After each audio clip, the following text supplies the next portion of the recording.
Réussir pour certains, c'est le but ultime à atteindre. Alors, cela dit en passant, réussir, c'est flou, c'est vague, c'est quoi? C'est une histoire d'argent, c'est une histoire de bien immobilier, c'est une histoire de statut social, c'est une histoire de bonheur, de bien-être. Ça ressemble à quoi finalement la réussite?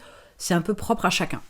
Bon, cela dit en passant, réussir, c'est pas une finalité, parce que finalement, quand on arrive à un stade d'une réussite, la vie, elle s'arrête pas. Donc du coup, on a atteint ce qu'on voulait atteindre, donc on estime qu'on a réussi, et après, on fait quoi?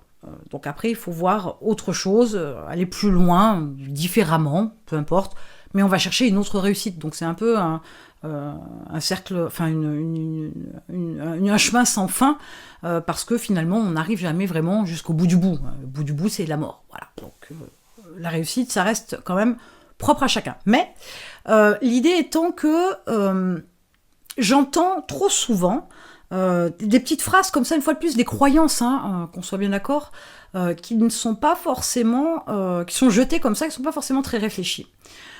L'idée étant, voilà ce que j'entends. J'entends des phrases du genre, mais à bosser comme ça 12-15 heures par jour, forcément, on doit réussir.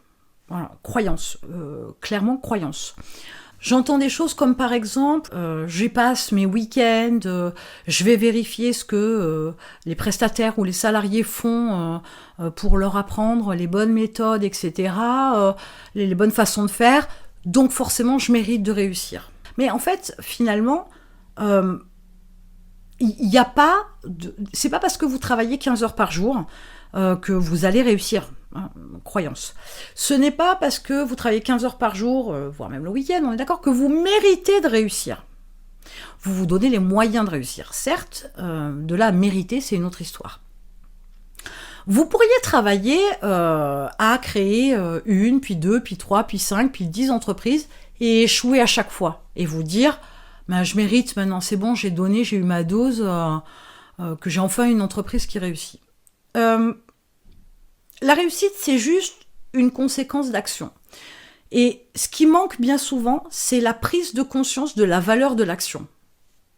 Je vais reprendre parce que quelquefois, comme ça, je parle, mais des fois, je ne suis pas assez explicite.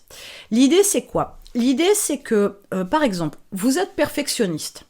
Être perfectionniste vous fait perdre du temps. Si vous perdez du temps par ricochet, vous n'avez peut-être pas assez de temps où vous avez de longues journées pour faire finalement ce qu'il faut pour votre entreprise. Un autre exemple, vous décidez, je sais pas moi, vous vendez un produit que vous fabriquez, peu importe ce que c'est, et vous vous dites, par exemple, je vais créer en plus un site e-commerce dans lequel je vais vendre pour entretenir le produit que je fabrique, que je produis et que je vends. Là, vous vous dispersez. Alors, vous pouvez travailler 15 heures, mais là, vous avez créé 2 projets. Donc, vous vous perdez aussi dans la quantité de choses que vous avez à faire, la quantité d'actions à avoir, de choses à gérer, etc. Et vous faites les choses, au final, à niveau moyen, quoi. C'est pas creuser en profondeur, c'est pas améliorer, c'est pas vraiment transformer, c'est gérer de manière un peu globale, un peu générale. Donc, comprenez que la réussite, c'est juste la conséquence, de la prise de conscience des bonnes actions qu'il y a à faire pour votre entreprise. Bien souvent, on se disperse. Allez dans l'usine de production, si je reste sur cet exemple-là, allez dans l'usine de production pour jeter un œil, c'est bien. Si c'est le seul objectif, sert à rien. Sert à rien, c'est une perte de temps. Il faut qu'il y ait un objectif. Si vous vous déplacez, vous perdez du temps pour le déplacement et vous perdez aussi du temps parce qu'au final, vous n'allez rien récupérer, rien rechercher. D'accord ? Donc, la conscience là de l'action fait que c'est une perte de temps. Donc, au final, puisque la réussite, c'est une suite d'actions bien pensées dont vous êtes bien conscient, si vous faites des choses qui servent à rien, la réussite, elle ne va pas être là, bien évidemment.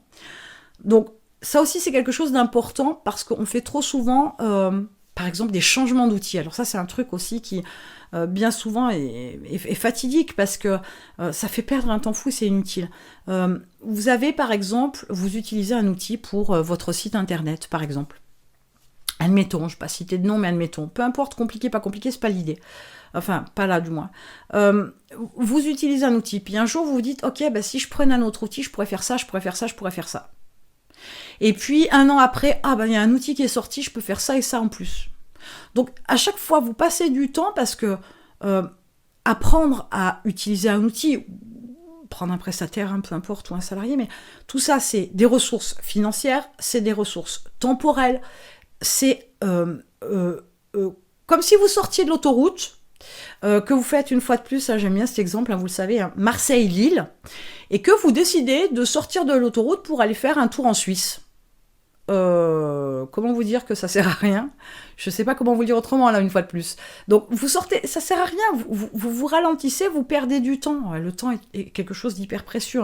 C'est une ressource qu'on banalise au possible, mais c'est une chance que d'avoir du temps, mais on sait jamais combien il nous en reste. Donc vous pouvez pas vous permettre de sortir de l'autoroute pour aller faire un tour en Suisse. Non, vous allez directement Lille. Donc au quotidien, dans ce que vous faites pour construire votre entreprise, la développer, l'amener vers la réussite, ou du moins essayer de faire ce qu'il faut pour atteindre la réussite, prenez conscience que au quotidien, il y a tout un tas de choses que vous faites. Quand moi, j'ai un client qui me dit « mais je passe 6 heures par jour au téléphone », mais qu'est-ce qu'il crée pendant 6 heures ? Il passe pas 6 heures à négocier avec des clients, il fait pas ça. Il passe 6 heures à régler ses problèmes par téléphone. Mais concrètement, il n'y a rien. Les paroles s'envolent, les écrits restent. Mais comprenez qu'il n'y a rien qui se met en place quand on fait que blablater tous les jours au téléphone. Si vous êtes un closer, ok, vous êtes un closer, vous avez une société avec des closers, ok, c'est leur job, entre guillemets, vous gérez l'entreprise, certes, mais peut-être qu'au départ, vous avez été closer. J'entends bien que votre job, c'est de parler au téléphone. Il y a un but, il y a une finalité, il y a un résultat qui est les commissions touchées derrière pour générer du chiffre d'affaires pour l'entreprise. Tout est intimement lié dans l'entreprise. Chaque chose que vous faites a un impact sur cette fonction d'entreprise. Donc, vous ne pouvez pas vous permettre de faire tout et n'importe quoi. Donc, en fait, finalement, réussir, voilà, c'est faire ce qu'il faut. Si vous prenez conscience exactement de tout ce que vous faites au quotidien, et je vous invite à le faire très rapidement, vous vous apercevrez très rapidement aussi qu'il y a peut-être des choses inutiles où c'est pas le moment de les faire. On prend du temps pour ça alors qu'on pourrait le faire bien plus tard, ou même le déléguer. C'est aussi ne pas se disperser, par exemple. C'est aussi rentrer dans les détails qui sont inutiles. C'est aussi changer d'outil régulièrement. Enfin, des exemples comme ça, il y en a plein.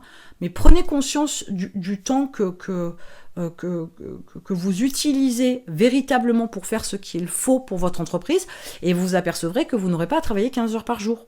Pas 2 non plus, faut pas exagérer, du moins pas au début, mais pas 15 heures par jour, week-end inclus. Ça, c'est hors de question. La réussite, ce n'est qu'une conséquence de vos actions, de vos stratégies, de vos améliorations. De manière générale, un peu comme à l'école, je veux dire, c'est un peu la même approche, c'est-à-dire que vous commencez par apprendre à lire, écrire, compter, etc. Et puis on commence à compliquer les choses, les tournures de phrases, un vocabulaire plus étayé, voire une langue étrangère, des formules mathématiques, etc. Vous vous améliorez au fur et à mesure, votre entreprise, elle est exactement sur la même démarche.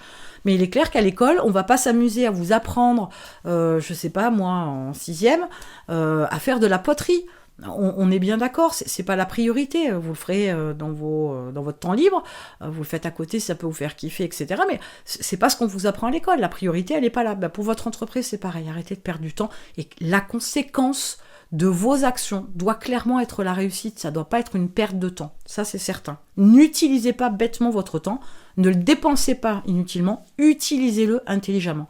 En attendant, pour vraiment être au top du top dans la gestion de votre temps, vous avez un lien dans la description avec un programme qui va vous permettre de prendre le contrôle et de gérer votre temps pour faire ce qu'il faut pour que vous puissiez réussir. Et en attendant, je vous retrouve de l'autre côté.